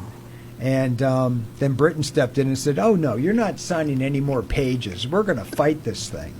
It's inevitable. I mean this from my heart. Russia will win. And it's been doing a slow roll ever since. It's a matter of pain. When are you going to feel enough pain? What we all underestimated was NATO's appetite for war. You never cared about them. It'll never be a NATO nation. So for Ukraine, what is the bigger deal? Is it them conceding the land to Russia that Russia is demanding? Or is Ukraine just absolutely determined to be part of NATO? What do you think they're going to settle on? What does this look like if there is a peace agreement? Well, I think Zelensky, one of all, isn't. Well, one, he's not elected, right? So he's really not the leader. But I think he's captured in some fashion. He's going to do whatever keeps him there. And if it's pressure from NATO or if it's pressure from others within his own country, he's going to keep doing it. We keep sending billions of dollars. I mean, this is a money racket at this point. That's a big concern to me. That's a really big concern. They're out of young men. There's no one to fight, right? You're just destroying infrastructure. And BlackRock just got the contracts to rebuild Ukraine. Yeah, keep blowing things up. That works good for me. That's more money in my cha-ching. Is there any reliable source as to what the casualties actually are? Because since probably a year ago, I was hearing really, really large numbers of casualties on both sides. Even to the point where, you remember a few months back, we heard about Russia was bringing in some troops from North Korea. Sure. And I don't know what that was all about. If that was just demonstrative of the fact that they've lost so many men that they're having to import their warriors, or was that just a show of, hey, look, North Korea is on our side? Is there any reliable source that tells us who is actually lost in what amount? No. Because the word casualty, we instantly think dead. Oh, they're killed in action. Right. You just got messed up and you're back Wounded. in a hospital somewhere, right? Or you're just missing. That's a casualty. Let's talk KIA. But what I want to talk about, North Korea. Now, personally, if I was over there, I'm like, that is a brilliant idea. Like, if I'm on their side, because if you look at every society around the globe, we're in a declining population, and that's a real issue. And for many years, Russia didn't have the young people, when it was the Soviet Union, to work in factories because their forces were so big, manpower-wise, and they didn't, they were trading the old guns for butter. Now they're like, hey, we need more butter. We got to actually start producing stuff instead of just wartime footing. So I think if you can reduce your own attrition rate for your own domestic people, help North Korea out, because they got a lot of people and they're a poor-ass nation. There's no animals. When you go through a city over there, there's no pigeons. They've been eaten. I mean, they're really, it's brutal starvation. If you can take a couple tens of thousands of young men and say, hey, you want to go to the front lines, you're going to get fed. Hey, that sounds good. And you might not die. Chastity, how do you like your pigeon? Roasted or basted? Oh, I like to feed them, so Well, neither. listen, man, I got a buddy over in Oglethorpe with 23 squirrels in the refrigerator. I mean, that's the thing down here. That's why you keep your guns. You'll never always have groceries, Mark. A little squirrel soup. You're listening to the Marc McMain Show. Let's circle back. All right. On the Ukraine side and the support that we've been giving them. So my argument was we cannot continue to give them money that we don't have. If we're giving them what I would call boneyard items, meaning military items that no longer are relevant to us that could benefit them, I understand that approach. But giving them money that we do not have, we're $37 trillion in debt. I don't understand that. And some would say, well, we haven't been giving them money. We have. We've been giving them cash. Straight up. And we've been making them rich. Dude, we're still giving money to the Taliban to keep their operational overhead going. Mind-blowing. So, yeah, that's like 40 million a week or something. So let's go back to this. I don't think, and I'm probably wrong, someone will call in, but I don't think there's a serious military-minded man in the Pentagon saying, yeah, we can still win this. That ship sailed 3 years ago. Nor do I know if we morally needed to win this, because we broke a promise of never letting it be NATO. NATO has 33 nations in it, and that was to fight the Soviet Union. Now it's one country, So I don't think there's anyone seriously minded saying that's going to win. At some point, the Crimea is that section of land that goes down to the Black Sea. That's where their fleet is, and it's owned that. Russia has occupied that land for 751 years until the Soviet Union collapsed. But they're sitting there going, yeah, Ukraine was us. We said you're an independent nation now, and I'm still keeping my fleet down where it's been for 700 years. And people are like, oh, no, you got to pull, that's got to go. We keep fleets. We have a fleet. Well, we have a base down in Cuba, right? And we all know that. It's on a 99-year lease. And I can't buy a Cuban cigar. But we took their land, and they're like, hey, can we have it back? Nope, got a contract. Can't give it back to you. Isn't that bizarre? Yeah, that is. And so when I look at this, concede the fact that Russia will fight to the bitter end over two things: losing Crimea, and for us to have the audacity that they should pull out is weird, and making it a NATO nation. And I think there was some benefit in us being, I don't want to say fighting a war through proxy, but being supportive of Ukraine and demonstrating to Russia that, hey, just us lending a hand, or not even a big hand, just us tipping the scale a little bit made this very difficult for you. I think there's a message sent to Russia showing that it establishes who we are as a country and how incredibly potent we are. And another factor is, Mitch, tell me if I'm wrong on this. And again, this is just me speculating. I have not near the military acumen that you have. But I also think this has to make China sit back and look and say, boy, what Russia just went through, that did not go well. That wasn't easy. This was supposed to be, like you said, this was supposed to be done in 3 months, right? Russia's takeover of the Ukraine. And now we're going on, it's over 3 years. And China has to be taking note and saying, it looks a lot easier than it really is. And maybe gives them second thoughts about Taiwan. Yeah. We can do a whole different show on that. China is a paper dragon right now, or a paper tiger. If you really want to dig down and go do some research, we won't do it here today, but you can make a very, very strong argument they don't have 1.4 billion people, and they'd be lucky to have 800 million really? People. So inflating their population? Inflating it. And there's reasons for that. You can also look at this is a toss-up. This is a no-brainer. But they have no young people. The majority of their population, whatever that number is, more than 50% is over the age of 50. Is that because of their population controls that they put in place? Back from the 1980s. Is that policy still in place for China? No. So what happened is they jumped to that. So them and India had very similar populations at the same in 1980. Okay. China shuts down to one child. So one child per couple. Yeah, right. And yet that doesn't sustain it. Think of it. You got a mother and a father. That's two people. They have one child. They didn't replace themselves, let alone grow. Right. Right?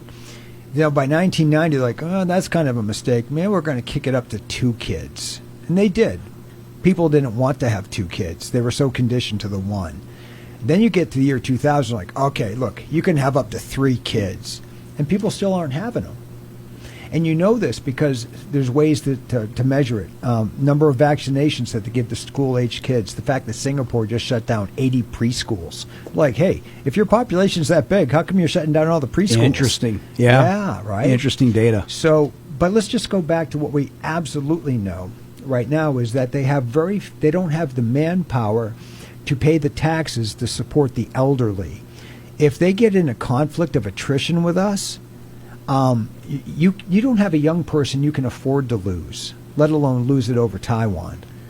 And I've heard rumors, and again, I don't know if this was true, but during that one-child policy that you had there was a high abortion rate of babies that were girls because the families wanted a boy. That's another point. Yeah. And that created a very lopsided population as well, where you had an abundance of young men, and there was not enough women for them to marry. Right. That's a bummer. So then you look at the system of communism, socialism, like you were talking about in California. So because we're conservative, we're going to make fun of Democrats. Let's say I have a voter that's lived in That won't be the first time we've done that on a show, Mitch. Let's say there's a voter in South Carolina, and they've lived there for many, many, many, many years. And we're coming up to the midterms of 2026, and that person moves to Georgia. Georgia's going to be really quick to pick that person up and get them registered to vote. That's right. South Carolina's going to drag their ass to take them off the voting rolls. Mm-hmm. Well, that happens over in China. The way that works is every province that has a school, they inflate how many kids are there. If a kid's pulled out of school, dies, moves on, graduates, whatever, they're slow to report that. They keep it on the roster. They keep it on the roster. So you got all these people maybe moving to another province, but the other province doesn't want to drop them from the rolls because that's money that they don't get. You start going down that rabbit hole, or checks coming in for grandpa because he worked and now he's got his Social Security check. Well, you might have buried him 18 months ago, but you're not going to tell him because you don't want the check to stop. Interesting. There's so many incentives to lie about population. So that's fascinating. Never thought of it. That's why we have you on the show, Mitch. And they're not a good maritime force. If it came to that, we could lock them down pretty darn quick over there. You're listening to the Marc McMain Show. My guest is Mitch Swan. Deep dive on Russia-Ukraine war. It's interesting because Chastity, we are like big time talking some serious stuff here. Yes. That's why I brought Mitch in. And then tomorrow, Charlie will be my co-host, and we're going to be talking about like Christmas shopping. That's the variety you get on the Marc McMain Show. Yeah, we go from one extreme to the next. Mark recommends guns. I remember the first period of this show. That's right. Gun ownership. I promise you, Charlie's not going to want to talk politics and national military, global military politics with me tomorrow. Yes. Folks, when we come back, we're going to continue our conversation with Mitch Swan. We're going to talk about global terrorism, a little bit about what just took place, the horrible tragedy at the Jewish Hanukkah event in Bondi, Australia. We'll be right back.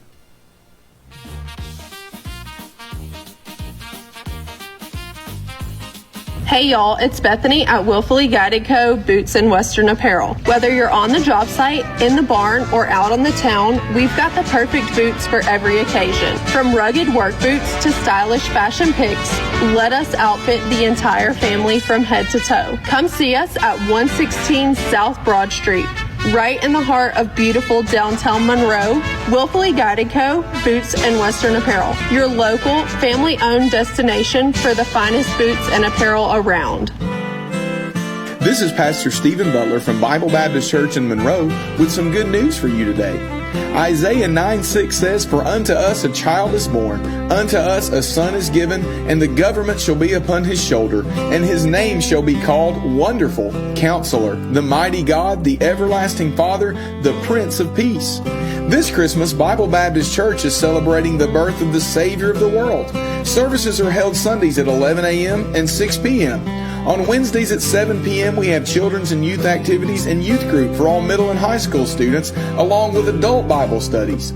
There's also an adult Bible study time at 11 a.m. on Wednesday mornings, so there's something for everyone here. Visit us in person at 1180 Old Monroe-Madison Highway in Monroe or online at BibleBap.org and be our guest at Bible Baptist Church of Monroe. And we hope you and your family have a very Merry Christmas. Cassie Enterprises invites you to stop in and see their new line of Coyote brand tractors, UTVs, and Bad Boy zero-turn mowers. Coyote tractors have the power to handle any job. Working on the farm, landscape business, and more, Coyote tractors are dependable and ready to work for you. Sales, service, parts, and more. It's all available at Cassie Enterprises. Family owned and operated. 145 Highway 83 in Good Hope. Go to CassieTractor.com. Anytime is a great time to make memories of the Yellow River Wildlife Sanctuary in Lilburn. Close to home and fun for the entire family. Not only will you see wildlife up close, like bears, otters, bison, and more, you can enjoy a picnic lunch. There's gem mining and so much more. The Yellow River Wildlife Sanctuary, 4525 Highway 78 in Lilburn. Make plans to visit soon. To learn more, go to YellowRiverWildlifeSanctuary.com. Do you have unwanted or scrap gold and silver jewelry just lying around? What about sterling flatware or gold and silver coins and bars? Madison Coin and Bullion will pay top dollar for any precious metals you own. Madison Coin and Bullion also offers a large selection of gold and silver coins and bullion available to purchase at competitive prices. And if you're looking to purchase jewelry at a considerably lower price, look no further than Madison Coin and Bullion. Madison Coin and Bullion, located at 2492 Eatonton Road in Madison, open Tuesday through Saturday from 10 a.m. to 5 p.m. Welcome back. Marc McMain, and my guest is Mitch Swan. We're talking geopolitical military events. This one is the global terrorism that we just witnessed this past weekend, the horrific massacre in Bondi, Australia, where there was a gathering of Jewish people celebrating Hanukkah, and a father and son opened fire on them. At least that's apparently what's taken place. Mitch, that's mind-blowing. Yeah, the father was 50. The young man was 26, I think, 24, 26. I mean, if you are diseased and you're hell-bent on causing destruction, how do you pull your son into that equation, which you know is going to be a path of death? And I guess the father did die. He was shot, and the son is seriously injured. I don't know if he's going to survive or not. That is stunning to me. Yeah, well, I'm going to use just some judgment, not judging, right? Yeah. A little bit different. But they're of Pakistani descent. And so you can sit there and go, well, there's that traditional Muslim angst versus, the Israelis, right. the Jewish faith, right? And then there's angst, not just, it's hard when you talk about people of Jewish descent, because when you say they're Jewish or Israeli, are you talking about ethnically Jewish, like you can tie your DNA back to those early tribes? Are we talking about geography, like you live in Israel, right. Or are we talking about someone that lives away but happens to be of Jewish descent or Jewish and they faith practice in Brooklyn? Right. Yeah, right. So, well, it's just those traditional angst, and I just, to add to that, I'm not picking a side in this issue when we speak about Gaza, but the overwhelming force in Gaza and the starvation, the misery, the death of children and women, that is stirring up opposition from those that already disliked Israel, and so they're in Australia. Taking it back to your point in the very beginning, why do they want to take our guns? Australia took the guns. It's very hard. No one's doing concealed carry down in Australia, and now they're already discussing but phase these 2. Two jokers Yeah. got these guns. Yeah. No, I and like I said, at the beginning of the show, we talked about it. Even if they did not have guns, unfortunately, hate. There's other opportunities for them to inflict damage upon innocent people, and that's what we keep seeing take place with these anti-Semitic events. Is it's just these are people that are out celebrating these are by no means people in combat. These are people that are out, whether it be something for Hanukkah or if it's a political event or just a gathering. And the one interesting little highlight of this, did you see the video of the guy that tackled one of the gunmen? That was something else, because he was not armed. No, he wasn't. But he went up and he tackled him like a linebacker, took the gun away, and then the video kind of cuts out, so I don't know what took place. If that guy did not shoot him. He did not shoot him. Yeah. So did they say, was it the son that he tackled or was it the father? That I don't know that, but the gentleman that did disarm him took 2 hits. He got shot in the arm and shot in the hand. Did he really? By the other suspect. Oh, up on the bridge. Okay. Right. So that could have been the son shooting. It could have been the father. Wow. So we don't know those details. But the fact that another Muslim disarmed these guys and he said it was a decision of conscience, like that was wrong. And we speak sometimes in broad strokes when we talk about policies, and we say, well, this is what Islam is or Muslims are. They're clashing with the Jews. It doesn't include everybody. That's right. Yeah. So for me, that was the best resolution of an awful event, that someone else stood up, and he will be hailed a hero rightfully. Right. And that makes him an example for others to go, yeah, life is precious. Don't do that. Well, if you have a chance, if you haven't seen the video, to our listeners, go pull it up. It is incredible. It's pretty well documented, where you see him sneaking up between the cars, and while the gunman is looking down range, he goes up and he really just puts a shoulder into him like a linebacker would tackle, like sack a quarterback. Yeah. Takes the gun from him, knocks the other guy down, and then I wish there was more that they could add to it. You could see how that was resolved, but that was some incredible bravery on display. So, Mitch, let's talk about this. What lessons should the United States and our allied militaries look at this? What do you take from this? Because it's happening more and more. We lost some military members over the weekend as well in Syria. And that's not a soft target. These were active duty members of our military that were killed. No, they were ambushed, and that's going to happen. Cops get ambushed in Chicago and other places periodically. It just happens. And I think that may have actually been an internal ambush, the one that happened in our mill. Is that right? Was that somebody inside, or do we not know that yet? I did not go down the rabbit hole in that. Well, it's just it makes you wonder, and this is the time of year, this is holiday season, Christmas here in the United States and many other countries that celebrate Christmas or Hanukkah. And I fear that this is not isolated. And so what can a country do to protect itself from maniacs? Well, I'm just going to put an image in my head. I go back to World War I. During Christmas, the Brits came out of their trenches, went over, and they exchanged food and wine with the Germans, because it was Christmas. It was special. Really? Yeah, true story. Wow. And so, we always declare during Christmas a ceasefire wherever we are. So, you look at that, and now it's become the opposite. It becomes an opportunity, going back to another event we discussed, to drive a car through a Christmas market in Germany. How do you defend yourself? Well, I know this. You don't do it by disarming your populace. That's right. I agree. If gun owners were a real problem, we'd have known it by now. Yeah. You're exactly right. You got to give the populace a chance to fight back in that situation. You're listening to the Marc McMain Show. My guest is Mitch Swan. We're digging deep on the global terrorism that's taking place right before our very eyes. Mitch, how has that changed? If you think about when you were in the service, and obviously the 9/11 was the biggest terrorist event our planet has ever seen, right? That was just one of the most devastating attacks. Not one gun was used in that battle or in that hijacking those airplanes. Can we talk about not just the size of it on scale?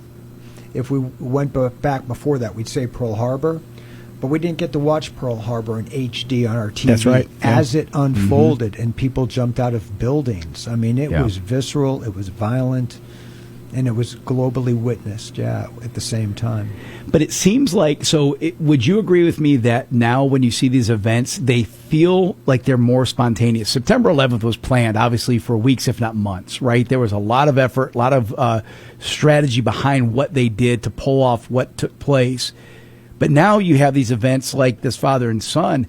I don't even know if they would have showed up on the radar. If you have an intelligence agency that's tracking terrorism within your own borders, like we have here in the United States, how do you find those guys? Well, they actually knew about that father, the 50-year-old, in that shooting in 2019. So he was already on the radar.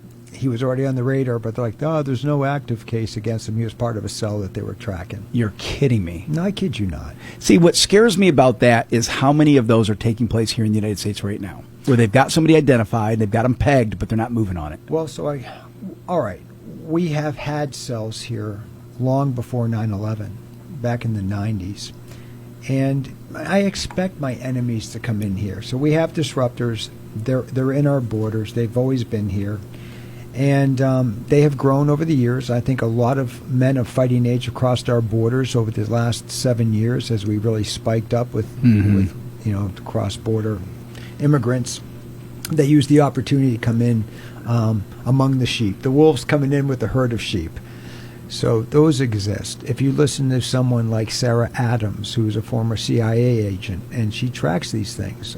She was very involved in tracking it when she was in the CIA. Those individuals are here. And I think the problem is that my heart breaks for young people because we seem to be growing up in a security nation. You know, we started off with the American Patriot Act after 9/11, and ever since that we're getting into global surveillance. Everyone's a bad guy. The other thing is, and you and I had a talk before the show started, looking for some good news, the media seems to only pump out the divisive, horrific stuff. Oh, there's no doubt. When I do my show prep, I typically do my show prep the night before, and then I do it again in the morning before. And Mitch, this is no joke. When I was preparing the show this morning, because I knew you and I had some pretty heavy things to talk about in the hour that we're spending together now, but at the beginning of my show, I tried to find some stories that I like to call that have levity, right? Something that's just a little more lighthearted and friendly. And I go to my different sources, and Mitch, there's nothing out there that's lighthearted. No matter where you go, whether it's local news sources, statewide news sources, or national news sources, every story that I find is something tragic or devastating or death or doom or despair, and it really is frustrating. Yeah. Well, clickbait, because it's monetized, you're going to see more of it. So let's roll back to when you and I were kids. Let's just say it's the 80s, right? Or teenagers. What happened the other day at Bondi Beach would have been a quick write-up somewhere in a paper over there in Australia, would have been picked up by the AP, would have been broadcast back over here, and it would have been put into a newspaper. Right. And you may or may not ever read it. But now you have that visceral, like, hey, I saw this guy disarm it, and it's front and center. People being shot, and it hits you 24/7 all the time. Yeah, and like you said, with social media and the delivery of photos and videos, it is at your doorstep in almost real time. So spontaneous. You're listening to the Marc McMain Show. When we come back, more with Mitch Swan. We're going to talk about Latin America. Are they shifting left? Are they shifting right? Which way are these countries going south of our border?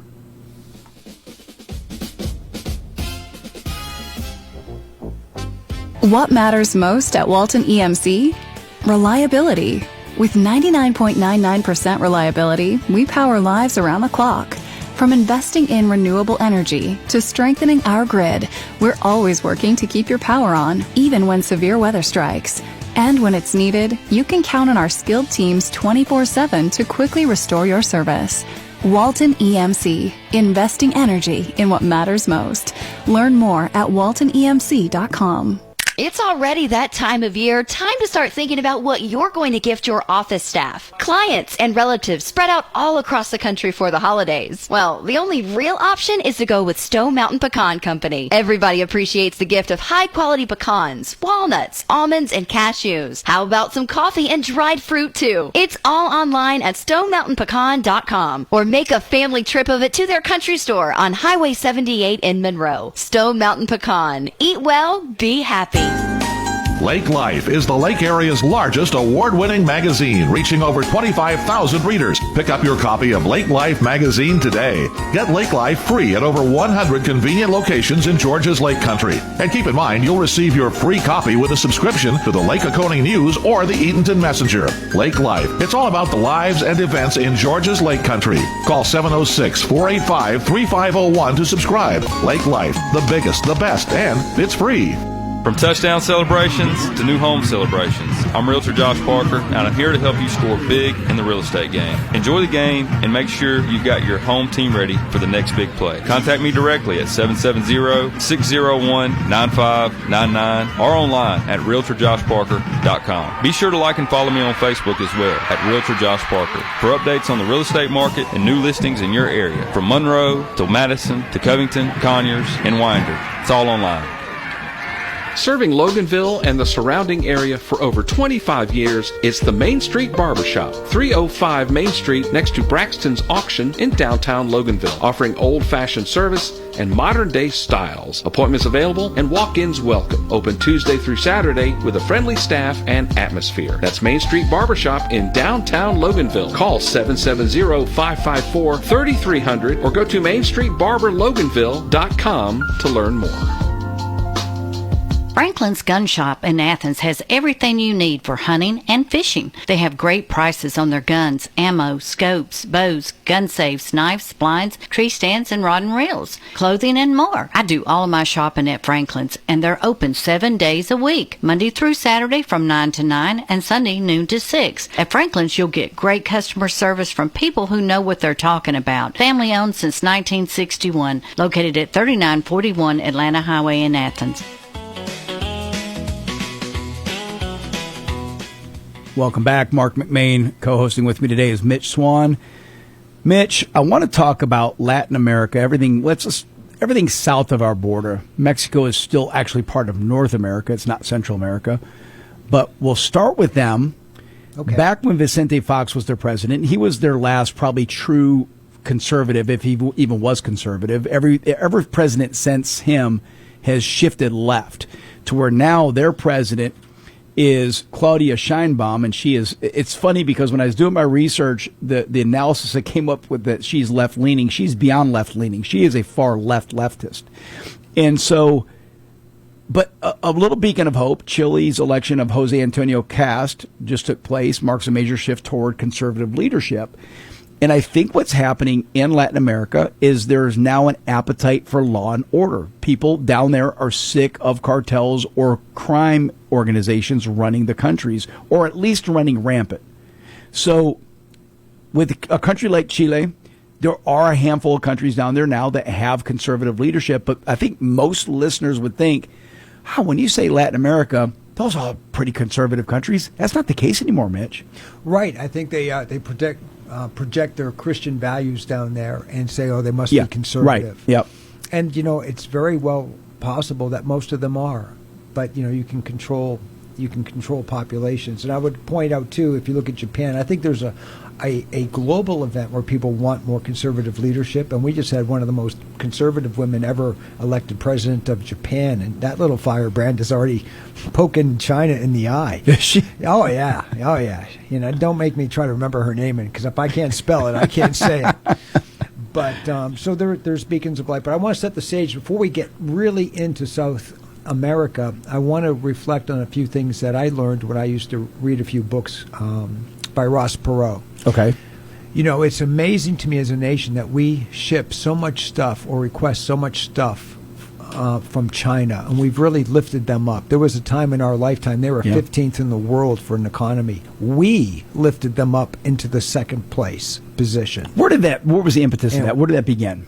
Well, here's the conundrum I want to present to you. Okay. We're crossing the Pacific Ocean to do trade with them, and a lot of it's environmental stuff. But if we went south to South America, and this was Ross Perot's premise, they have more natural resources, everything you would ever want in South America. You want produce, you want to grow stuff, you want beef, you want oil, you want precious metals, gems, anything. They got it all. They had it. Yeah. But they also have an abundant, cheap labor force. And with the exception of Brazil, that speaks Portuguese, everybody is on a common language. And the majority of them are Catholic or Christian of some form. Mm-hmm. Why wouldn't we have just gone down the road? We already had the Panama Canal. Why just do a drive-through to get to China? Yeah, think about that. If we had stopped, and there's so much potential for us. So your argument is if we had just set up shop in Latin America and various countries down there versus outsourcing all the way across the Pacific, which logistically is a nightmare, a lot easier to get it from. A lot easier. That we would have empowered these countries closer to us. They would be thriving. And who all would have naturally been our allies. Yeah. Yeah. And that was under the Monroe Doctrine before, again, going back to 2013, John Kerry said it's over. But where did this begin? Whose initiative was it to start outsourcing to China? Because again, I was younger when this happened, but if memory serves me correct, this was probably late 80s, early 90s is when you started seeing the mass exodus of manufacturing, at least. Does that line up with the Clinton years? No, I think what you would find is it was before that. I think the diplomats, and most people know this, for a good majority of the past 50 years, we tried to keep Russia and China not as partners, right? And if you look at the same thing would apply over there. If you look at the massive numbers of people that were in China and the resources, because Russia legit has more resources than any other country. I'm speaking about South America as a region because that's multiple countries. They have 75 trillion proven natural oil and gas reserves. That's known. And they have everything else that they have. But what they didn't have, and we alluded to this earlier, is a large manpower thing. So they share a border with China. They could have been the resource suppliers. China could have been the manufacturers. And those two would have got very, very strong, and the market would have been Europe.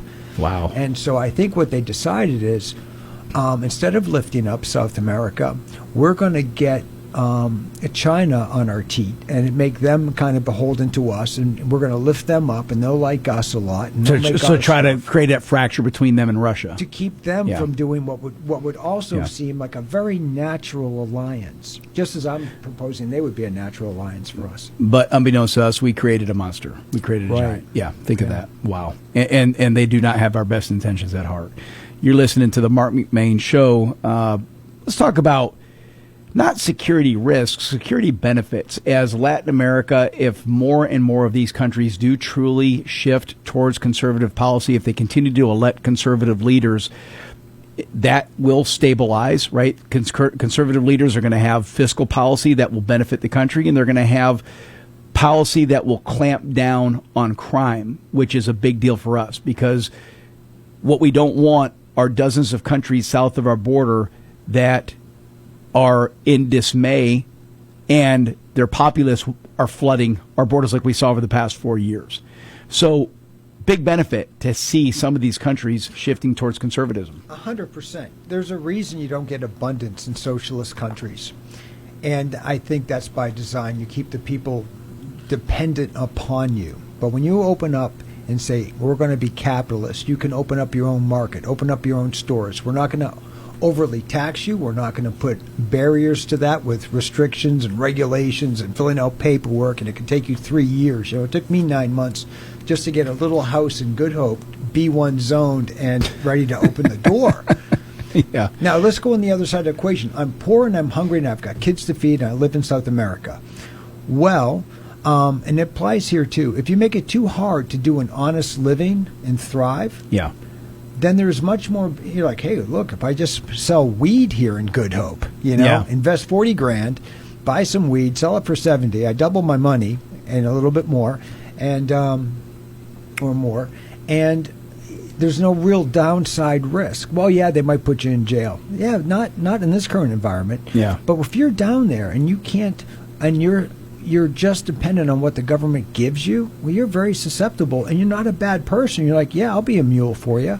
Because you're going to pay me 10 grand to just take this down to the port or do something? And let's not kid ourselves. Corruption still exists. Corruption's everywhere, but down in Latin America, corruption exists not just at the higher levels within government. It still exists at the street level. And that's the biggest difference. No, that's not the right word. That's a difference. Well, they don't have guns down there, except the criminals. Except the criminals. They're armed to the teeth. You're right. Not much pushback. So what I did is I did a little list, Mitch, if you will. We kind of go down this. I'll focus on maybe the top 5 or 10 countries that, and kind of show you where they're leaning. So let's start with Mexico. The president is Claudia Sheinbaum. It says left-leaning on my notes. That's not true. She is a far leftist socialist. Argentina, we all well know that Javier Milei, right-wing libertarian, doing some fantastic things there. 100%. Argentina was absolutely just becoming unraveled, and tell people none of this gets fixed overnight. Yeah, you can't unwind years and decades of bad policy in one term. It's going to take some time. You impressed with what he's doing down there in Argentina? I am. And you asked a question that we never really circled back on about whether or not they're going really far left. I think by design, the human heart, we are oriented towards truth, good, and freedom. And I think all of that has just been bridled so long down there. They've just decided to go with the government solution. Well, and that's it. I think when you have, some of these governments that there is corruption and it's constantly the top feeding the top, then you have this disenfranchised lower populace. Some of these countries, their lower class is 80%, maybe north of 80% of the population, where that's, you look at the huge middle class in the United States, and yes, we still have those that are considered lower class in the United States, economically speaking.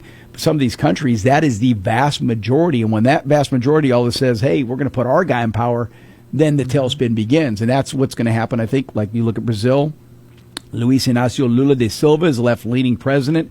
He is of the Workers' Party, and they are prominent left-wing, and they focus on progressive policies. Chile just elected the conservative president. We talked about that. Colombia, I wasn't aware of this. Gustavo Petro is left-leaning. They describe him as left-of-center president associated with the Pacto Historical Coalition. Don't know much about him, but Colombia was having some good trajectory, but I think that's starting to change now. They're having issues again. Peru, center-right. Bolivia, center-right. And then, of course, Cuba is left-wing communist. What's going on in Cuba since Castro's gone? Does anybody know? I mean, you don't hear much what takes place in Cuba. And boy, they're at our doorstep. Well, it goes back to what we said. If we gave them a chance now, hey, Castro's gone, and you've got the Russian fleets coming over still and using the other ports besides our Guantanamo position down there. They could have great abundance. You go back before Castro, if you go down there right now, all their cars are really old because they're not importing any, but they're still driving these 1940s, 50s, 60s Chevys and Fords and, all these great cars, and they're just fixing them up all the time. We could turn that into a resort place where Americans will want to go down there, have some great cigars, have some margaritas. Like you said, it was thriving in the 50s. 100%. Yeah. And we, for some reason, we have chosen not to lift them up, and I don't know why. El Salvador is another one that now has turned around. Nayib Bukele, right-leaning. He's had some interesting social media posts. He's a very fascinating guy. I've got a friend who is from there, and she travels back to El Salvador frequently, and she told me that they are really turning it around. And again, this was a country that just a matter of years ago, Mitch, was becoming unraveled. And once again, under conservative leadership, somebody who's got the guts to go in there and make tough decisions, to stare poor policies in the face and say, hey, we're done with that crap. It's not going to work. They're making a difference. And so if it's going to work in some of these countries that we listed, I think you're going to see more and more of these Latin American countries continue to make that shift and say, hey, let's give good, strong conservative policy a chance and see if it can't straighten us out. You're absolutely right. You need one good role model to show you, like, hey, this is what abundance looks like. Yeah. Again, Venezuela, third richest country in the world just a few decades ago. El Salvador is the country that put in that massive, ultra high-tech prison. I don't know if you've seen any of the documentaries on that. Oh, it's incredible. That is scary. It is scary. And I think that, they basically, if you are identified, if you have any tattoos or markings or known allegiances to the cartel, you're in. Right. And I don't know that you get out. It's kind of like, it's I like don't think you do. It's like the Roach like Motel. Occupancy. They get paid for having your ass in that bed. Yeah. And they'll take customers from any other towns. No, that's right. Or countries. I think he told Trump, send your guys down here. We'll book them. We'll give them a cot and 3 hots a day. But yeah, but it's working. You say, hey, look, if this is what you're going to dedicate your life to, if you're going to kill our own citizens over money, if you're going to massacre families, if you're going to massacre innocent civilians, then this is where you go for the rest of your life. We'll scoop you up and put you in here. Yeah. And it's working. Now, he's receiving a lot of grief from humanitarian groups about this, but I don't know. I think if it's working, if it ain't broke, don't fix it. Well, we'll circle around on this after the new year and Yeah, see absolutely. how things are going. Folks, I hope you enjoy this, Mitch. I greatly appreciate you joining us today. This was a lot of fun, and I look forward to having you back. And if I don't see you before Christmas, have a Merry Christmas. Thank you, my friend. Absolutely. Folks, we'll be back on tomorrow at noon. Charlie will be my co-host. I promise we'll talk about more fun stuff tomorrow, Chastity. We'll queue up some fun stuff. Yes. And speaking of fun stuff, shopping is always fun. Shopping, that's going to be on the menu for tomorrow? Yeah. Now, who's our guest tomorrow? We got some guests. Yep, we do have our wonderful Charlie Morgan, as you just said, co-hosting with you. And then we have our guest, Jeff Hughes, and another guest, special guest, Daryl Huckabee. Oh, that's fantastic. Yep. Daryl is going to be amazing. He's a brilliant, fantastic storyteller. He's a variety of different things. All right, folks, until then, stay safe. We got a fun song for you. Listen close.